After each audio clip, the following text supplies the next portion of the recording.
What happened with my voice? Okay, we're gonna start again. Fresh take. Never happened.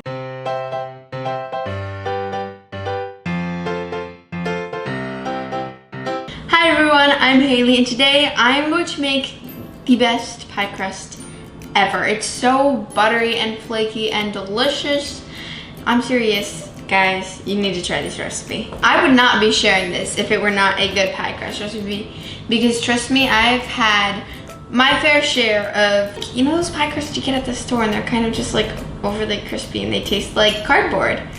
I've had a lot of those pie crusts and not a big fan of it. So I learned how to make my own pie crust at home with the help of my sister Brittany, and today I'm going to be sharing with you that recipe. Let's get started. Alright, so the first thing you want to do is prep your ingredients. I have 2 sticks or 1 cup of salted butter, and I have cut it into little pieces already.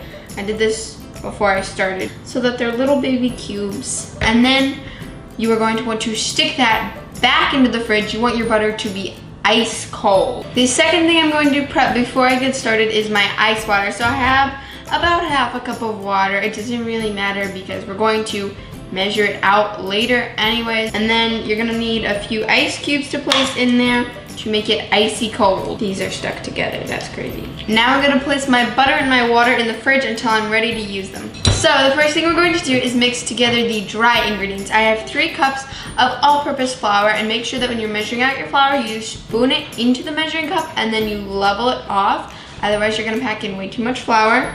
And then I'm gonna add in a tablespoon of granulated sugar and half a teaspoon of salt. And I'm just gonna stir those ingredients together to combine them. Once all of your dry ingredients are mixed together, go get the butter out of the fridge. So I have my cold butter, and I'm just gonna sprinkle about half of the cubes on the top of my flour mixture. It doesn't have to be precise because we're obviously going to add the rest of the butter later. We just wanna start with half though. I'm not really sure how much is half, but that looks good. And don't forget to stick your butter back in the fridge when you're not working with it. Now this part is a little bit hard unless you're fancy and you have a food processor. That's super awesome because the food processor will do all of the work for you. Or you can do it by hand with this thing. It's called a pastry grinder. And we're just gonna cut the butter into the flour, cut it up into smaller pieces like pea-sized pieces. You can also do this using a fork if you don't have a pastry grinder though. So every once in a while the butter kind of gets stuck on my pastry grinder. Then I get it off with my hands. But you don't want to work with the dough with your hands too much because then your body heat warms up the butter. Alright, once the first half of your butter is mixed in, add in the second half of the butter. Just sprinkling the cubes on once again. And then along with my butter cubes, I'm gonna add a 1/4 cup of the ice water I made earlier. And once again, I'm just gonna use my pastry grinder or your food processor or even a fork to mix this all in and cut the butter up.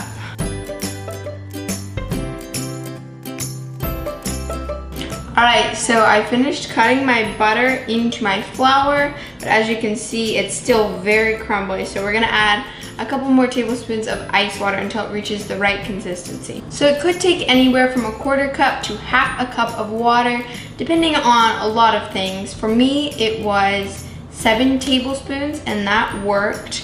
And you just want to just keep adding 1 tablespoon of ice water at a time until it can form a nice dough ball that is not dry and crumbly, but you also don't want it too sticky. You don't want to add too much water. All right, so now I have my mound of pie dough, and I'm gonna divide this into 2 even discs. You can also use a scale to do this. I know some people like to do that to make it perfectly even, but you can also just eyeball it, like that's what I'm doing. And make sure that you clean your work surface before you do this, and I have also lightly floured mine so that it doesn't stick. Once you have 2 evenly sized discs of dough, then wrap them in plastic wrap, and we're gonna stick these in the fridge to chill for at least 30 minutes. All right, it's been about 30 minutes, and now I'm going to roll out my pie dough. I just took one of the discs out of the fridge because you want to leave the other one in the fridge until you're ready to use it so it stays chilled. Make sure you remove the plastic wrap, and then you're gonna put your dough onto a lightly floured, clean work surface. And I'm just going to use my rolling pin to roll it out. There's actually a bit of a special way to do this. So what I'm going to do is I'm going to take my rolling pin and just press down on it one way. And then I'm gonna flip the dough and I'm going to press down on it the other way. And I'm going to keep doing this until it is a more reasonable size to work with. I'm actually not completely sure why I do this, but I saw some people on Tasty do it and they're smart, so I'm just listening to them. We don't want our pie crust to be sticky while we're working with it, but if it's too cold, it'll tear or it just won't roll out the way it's supposed to. So the temperature of the dough is very important. It's supposed to be slightly chilled, but not rock hard. All right, so I've done this about 4 times, and it's important to make sure you turn it in between each one so that it evens out to be a circle, otherwise it'll be an oval. And so here is my pie dough. Now I'm going to start actually rolling it out.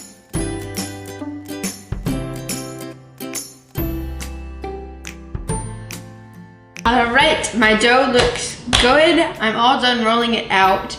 You want your dough to be at least 3 inches larger than the pan you're using.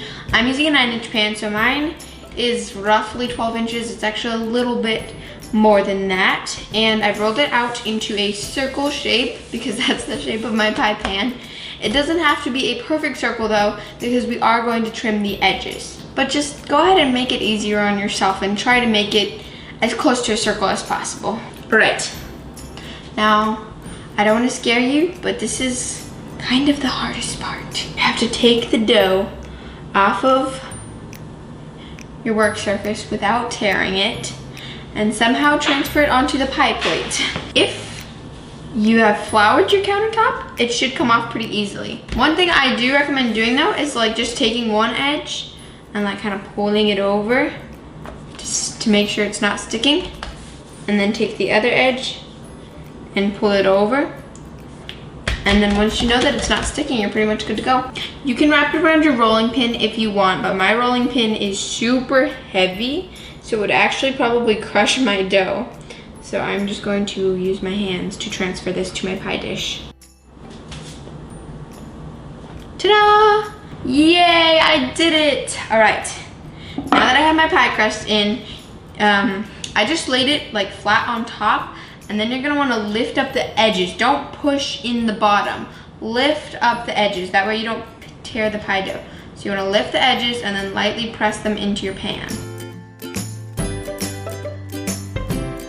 Right, so I have my bottom crust rolled out, and now I'm going to lightly cover with plastic wrap, and this is gonna go in the fridge for about 30 minutes.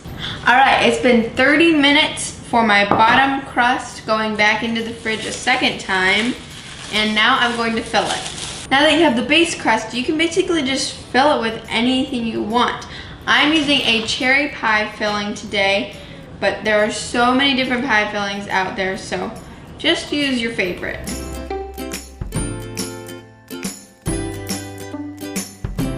Evening out my pie filling. It's pretty even already, but I just want to make sure it's super even. Now that I have filled my bottom pie crust, I'm going to roll out my second disc of dough. All right, now I've got my second disc of pie dough, and I'm just going to do the exact same thing that I did with the first one. I'm using a clean work surface, and I've lightly floured it. I'm gonna roll out the dough, starting by pressing down with my rolling pin and rotating it, then rolling it out and rotating it. So I finished rolling out my top crust, and I'm just going to place it on top as carefully as possible. I want to make it pretty even. And the top crust does not require refrigeration a second time.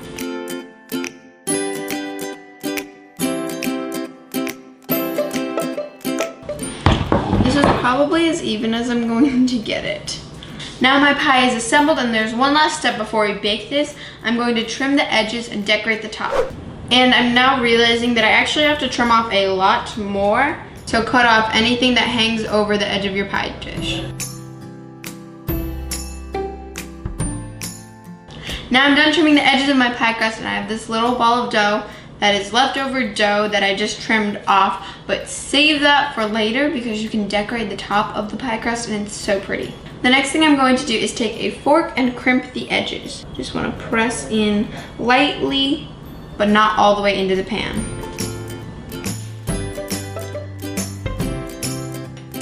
And now I'm going to use 2 fingers on the outside edge of the crust and then 1 finger on the inside edge to make like a ridge shape around the pie crust.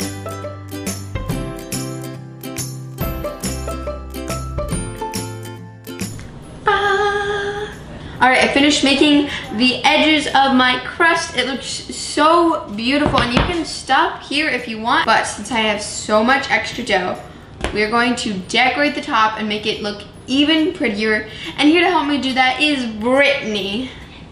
Hi! So we gotta roll this out, and we found that we have a leaf cookie cutter. So we're gonna put a bunch of leaves all over the top of this.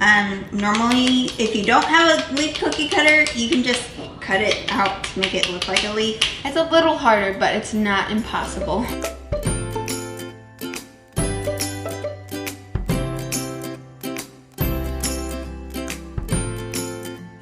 Okay, so we've cut out most of our leaf shapes, but there is one more step that I forgot to mention. Before you add on any decorations, you want to cut a few slits in the top of your pie to let steam out while it's baking. So we made a ton of cute little leaves, and I'm just going to position them onto the pie crust. Alright, so we finished decorating the top of the pie crust, and there is actually one last step. It's really quick. We have an egg yolk mixed with 1 tablespoon of warm water, and now we're gonna brush the top of the crust with this. This will make it nice and shiny after it's done baking. So we just finished brushing the egg wash on, and now it's time to bake it. Into the oven. So my oven is preheated to 425 degrees Fahrenheit, and we're gonna bake this for 15 minutes, and then you're going to reduce the heat of the oven to 350 degrees Fahrenheit and bake it for another 30 to 40 minutes. Let's go. All right.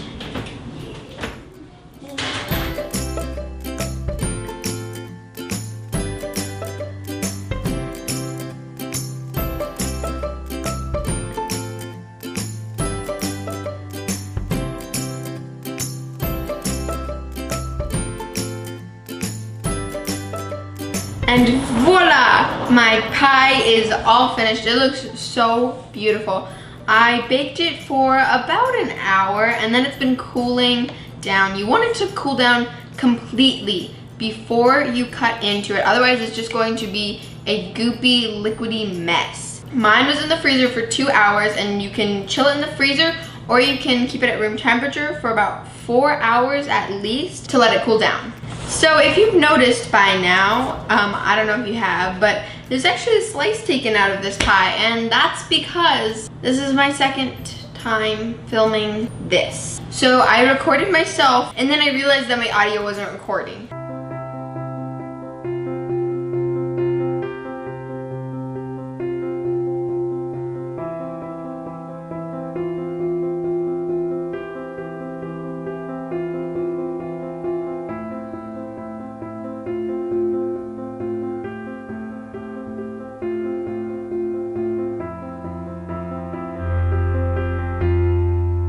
So I'm very unhappy about that, but I can't really redo it because I can cut another piece, but it won't be the same.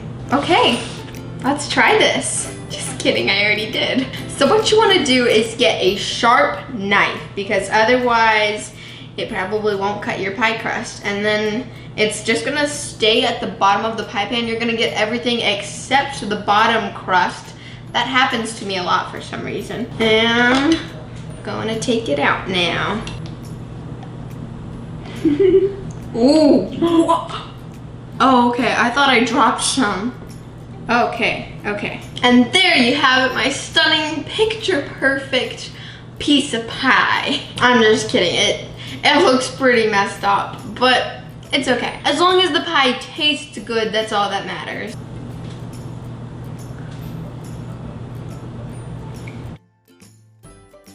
It's flaky and buttery. It's not like soggy pie crust, so that's so gross. But it's not dry and crumbly and flavorless like cardboard pie crust. Well, thank you so much for baking with me today. I hope you and your family have a fun and safe holiday season this year. Let me know in the comments if you ever make this pie crust and what your favorite type of pie is. I think mine is either pumpkin or cherry pie. Oh, but I also like buttermilk pie. But, okay, I like all the pies. Can I just say that all of the pies are my favorite pies? But let me know which one is your favorite. As always, don't forget to like, subscribe, and share my channel with all of your family and friends because I'm trying to reach 1,000 subscribers by the end of 2020. And I'll see you in the next video. Bye. We have a leaf cookie cutter.